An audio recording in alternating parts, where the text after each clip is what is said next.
Engineer محمد علی مرزا کا بچنا اب ناممکن ہے، کیونکہ آئینی ادارہ اسلامی نظریاتی کونسل، وہ ادارہ، وہ باڈی جس کا ذکر آئین میں ہے، اس میں تمام علماء، تمام مکاتب فکر کے علماء اس میں شامل ہوتے ہیں۔ اب باقاعدہ اسلامی نظریاتی کونسل کی طرف سے کہہ دیا گیا ہے کہ انجینئر محمد علی مرزا نے نہ صرف یہ کہ گستاخی کی ہے، بلکہ ان کو سزا دی جانی چاہیے، ساتھ اس میں تفصیل سے انہوں نے مراسلہ جاری کر دیا ہے۔ اس میں تمام اسلامی نظریاتی کونسل کے ممبران کے دستخط موجود ہیں، ان کی طرف سے متفقہ طور پر یہ باتیں کہی گئی ہیں۔ ساتھ یہ بات کہی گئی ہے کہ جو کچھ انجینئر محمد علی مرزا نے کیا، جو کہا، وہ کفریہ ہے، اس پر ان کو سخت سزا ملنی چاہیے۔ نہ صرف یہ کہ جی 295C توہین رسالت کے مرتکب ہوئے ہیں، بلکہ ساتھ ہی کہا گیا کہ قرآن پاک کی بھی انہوں نے بے حرمتی کی ہے، اس پر بھی ان کو مقدمہ درج کرنا چاہیے۔ تو اب یہ وہ مقدمات ہیں جن میں سزائے موت ہو سکتی ہے۔ اب اسلامی نظریاتی کونسل تو کانسٹیٹیوشنل باڈی ہے، آئین میں اس کا ذکر ہے، اور کوئی بھی قانون جب بننا ہوتا ہے تو اس میں اگر اسلامی نظریہ اس میں لینا ہے تو اسلامی نظریاتی کونسل کے پاس وہ ضرور جاتا ہے۔ اب ساری باڈی متفقہ طور پر اگر یہ کہہ رہی ہے تو آپ سوچئے کہ یہ کتنی بڑی بات ہے، اور انجینئر محمد علی مرزا کے لیے یہ کس طرح کا پروانہ ہے۔ اسلامی نظریاتی کونسل نے انجینئر محمد علی مرزا کو گستاخ قرار دیا ہے۔ مرزا محمد علی کے کئی بیانات نقل کفر پر مشتمل ہیں۔ مرزا محمد علی کے بیانات کسی شرعی مقصد کے بغیر کہے گئے، یہ اسلامی نظریاتی کونسل یہ کہہ رہی ہے، اور پورا 2 صفحے کا جو اعلامیہ ہے، جو مراسلہ ہے، جو کچھ NCCIA کو کہا گیا ہے، FIA کا ادارہ جس کے ذریعے ان کو گرفتار کیا گیا انجینئر محمد علی مرزا کو، ان کو کیا کیا کہا ہے اسلامی نظریاتی کونسل نے،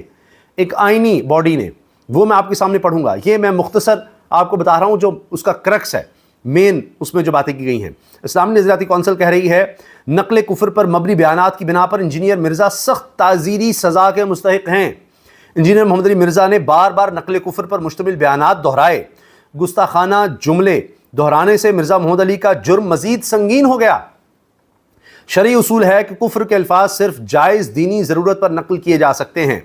کفر کے الفاظ صرف باطل کی تردید، تعلیم یا تنبیہ کے مقصد سے نقل کیے جا سکتے ہیں۔ بلا ضرورت کفر آمیز کلمات دہرانا ناجائز اور سخت گناہ ہے۔ حرمت رسول صلی اللہ علیہ وآلہ وسلم کے معاملے میں بلا ضرورت توہین آمیز جملے دہرانے کی قطعاً اجازت نہیں۔ یہ جی اسلامی نظریاتی کونسل نے یہ کہا ہے، اور اب اس پر یہ بات کہی جا رہی ہے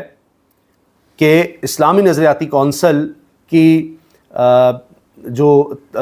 اسلامی نظریاتی کونسل کی طرف سے جو آیا ہے، اس میں یہ کہیں کہ اعلامیہ، مراسلہ، وہ میں اب آپ کے سامنے پورا پڑھنے جا رہا ہوں۔ جی تو سنیے مراسلہ اسلامی نظریاتی کونسل کا، اس پہ مہر بھی لگی ہوئی ہے، کونسل آف اسلامک آئیڈیالوجی۔ فیصلہ بابت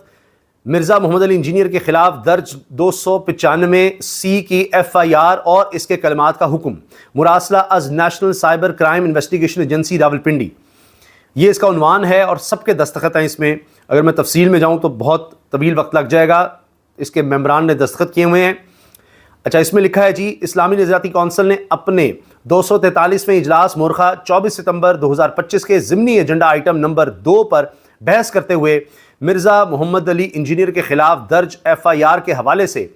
national Cyber Crime Investigation agency NCCIA Rawalpindi کے مراسلے پر غور کیا۔ شرعی اصول و ضوابط کی وضاحت اور تفصیلی غور و فکر کے بعد کونسل نے ابتدائی طور پر درج ذیل فیصلہ کیا۔ اچھا، اب یہ جی جو FIR درج ہو چکی ہے NCCIA کی طرف سے، ان کی طرف سے ظاہر ہے کہ ایک مراسلہ آیا کہ جی آپ اسلامی نظریاتی کونسل اس بارے میں کیا کہتی ہے، انجینئر محمد علی مرزا پر یہ الزام لگا ہے، انہوں نے اس طرح کی گفتگو کی ہے نبی کریم صلی اللہ علیہ وسلم کے حوالے سے، ایک جو اسلامی تاریخ میں اور اسلام کی تعلیمات میں جو ہمیں ایک کریکٹر ملتا ہے، جو آنے والے وقت قرب قیامت کے وقت جس نے آنا ہے، وہ ولن، وہ بدترین کردار، اور اس کا ذکر ہے جس کا مقابلہ سیدنا عیسیٰ علیہ السلام اور حضرت امام مہدی سے ہونا ہے۔ تو اس کا نام لے کر یا اس کو نبی کریم صلی اللہ علیہ وسلم سے جوڑا گیا کہ جی عیسائی نبی کریم صلی اللہ علیہ وسلم کے بارے میں یہ کردار کا حوالہ دیتے ہیں، یہ کہتے ہیں۔ اب اس کا یہ جواب دیا گیا، اور NCCIA نے پوچھا ظاہر ہے کہ جی کیا یہ توہین رسالت کے زمرے میں آتا ہے، آپ بتائیں ہمیں، ان کے خلاف یہ درخواست ہے۔ تو اسلامی نظریاتی کونسل کا اس پر کیا موقف ہے؟ اب اسلامی نظریاتی کونسل نے اس پر غور کر کے، تفصیلی غور کے بعد ساروں نے مل کر، تمام علماء نے کیا کہا؟ نمبر 1، اکثر یہ کہا جاتا ہے کہ قرآن و سنت میں بعض کفریہ الفاظ نقل ہوئے ہیں، مگر یہ بات ادھوری پیش کی جاتی ہے۔ حقیقت یہ ہے کہ جب ان تمام مقامات کو دیکھا جائے تو صاف ظاہر ہوتا ہے کہ وہاں ان الفاظ کو بطور رد، انکار اور سخت تنبیہ کے ذکر کیا گیا ہے، نہ کہ کسی کی تائید کے طور پر۔ شرعی اصول یہ ہے کہ کفر کے الفاظ صرف اس وقت نقل کیے جا سکتے ہیں جب ان کا مقصد کوئی جائز دینی ضرورت ہو، مثلا شہادت، باطل کی تردید، تعلیم یا تنبیہ وغیرہ۔ بلا ضرورت ایسے کلمات دہرانا ناجائز اور بعض صورتوں میں سخت گناہ ہے، خصوصاً جب معاملہ حرمت رسول صلی اللہ علیہ وآلہ وسلم کا ہو تو کسی شرعی مقصد کے بغیر توہین آمیز جملے نقل کرنے کی قطعاً اجازت نہیں۔ مرزا محمد علی انجینئر کے کئی بیانات میں ایسے جملے موجود ہیں جو محض نقل کفر پر مشتمل ہیں مگر کسی شرعی مقصد کے بغیر کہے گئے ہیں۔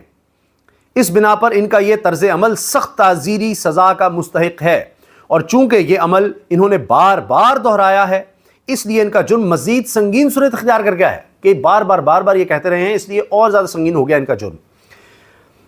اگلا پوائنٹ، مرزا محمد علی انجینئر کے ایک کلپ کے ٹرانسکرپٹ میں درج ہے، لیکن قرآن مجھے، یعنی جو ان کا ٹرانسکرپٹ ویڈیو سامنے آئی ہے اس میں کیا کہہ رہے ہیں انجینئر، ان کے الفاظ نقل کیے گئے ہیں، لیکن قرآن مجھے اجازت دے رہا ہے کہ میں اس کی عورت کے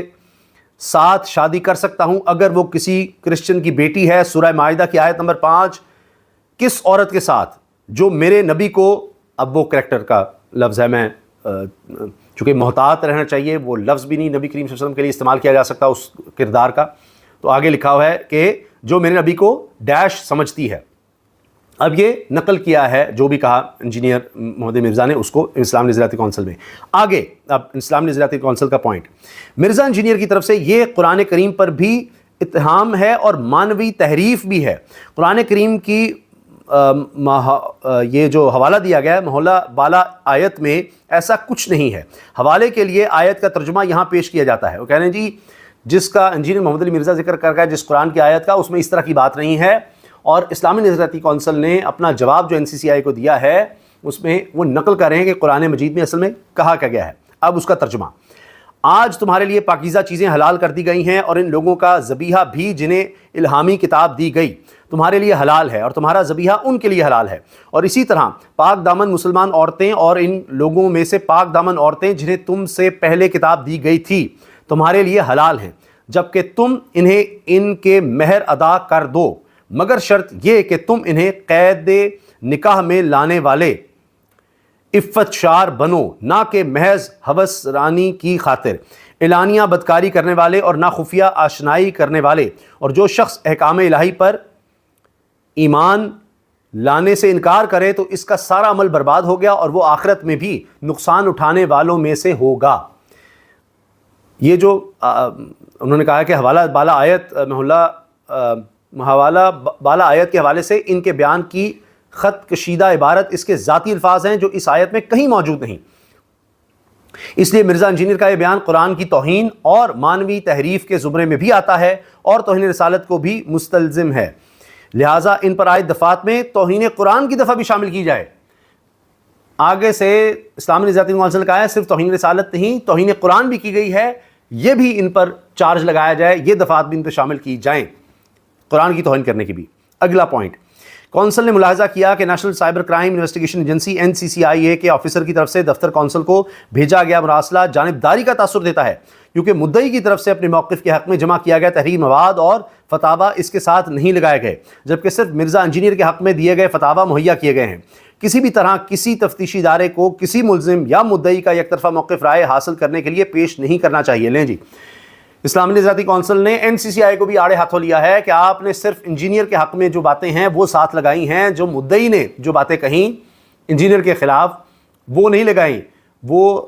فتاویٰ وہ فتوے نہیں ساتھ لگائے، وہ دیگر چیزیں لگائیں، انجینئر کے حق میں چیزیں آپ نے ساتھ لگا کر بھیج دی ہیں کہ جی اسلامی نظریاتی کونسل کا اس پر کیا موقف ہو چاہیے، تو یہ غلط ہے۔ آخری پوائنٹ، مرزا انجینئر کا یہ بیان فساد فی الارض کو پھیلانے کا باعث ہے، یعنی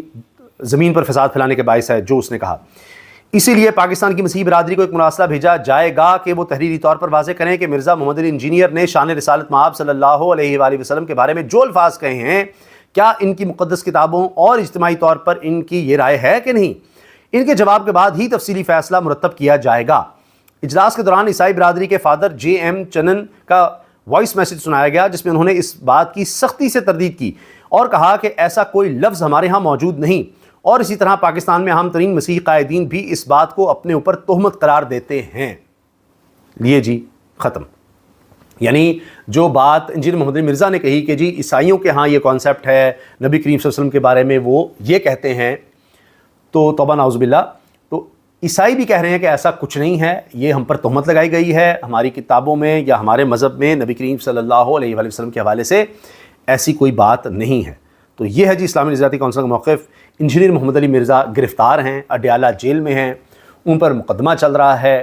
اب عدالت نے فیصلہ سنانا ہے۔ اس سے پہلے NCCIA نے، جس ادارے نے FIA کے national Cyber Crime Investigation agency نے گرفتار کیا ہے، ان پر مقدمہ کیا ہے انجینئر محمد علی مرزا پر، وہ ادارہ اسلامی نظریاتی کونسل سے پوچھ رہا ہے کہ آپ کا کیا موقف ہے کہ جی یہ ہمارے پاس مسئلہ آیا ہے، یہ ملزم ہے، کیا اس نے توہین رسالت کی ہے نہیں کی، آپ کیا کہتے ہیں؟ اسلامی نظریاتی کونسل کہہ رہی ہے نہ صرف توہین رسالت کا مرتکب ہوا ہے بلکہ توہین قرآن کا بھی مرتکب ہوا ہے، تو اس کو وہی سزا ملنی چاہیے، سخت سزا ہونی چاہیے۔ اور 295C کا میں آپ کو بتا چکا ہوں کہ اس میں سزائے موت کا بھی ہے۔ تو اب پوری اسلامی نظریاتی کونسل بھی اب اس پر آ گئی ہے سامنے اور واضح طور پر آ گئی ہے، تو لہٰذا اب یہ لگتا یہ ہے کہ یہ مسئلہ کافی اب بڑا ہو گیا ہے، اور اب تمام علماء، تمام مسالک کے علماء اور آئینی باڈی اس میں شامل ہو گئی ہے،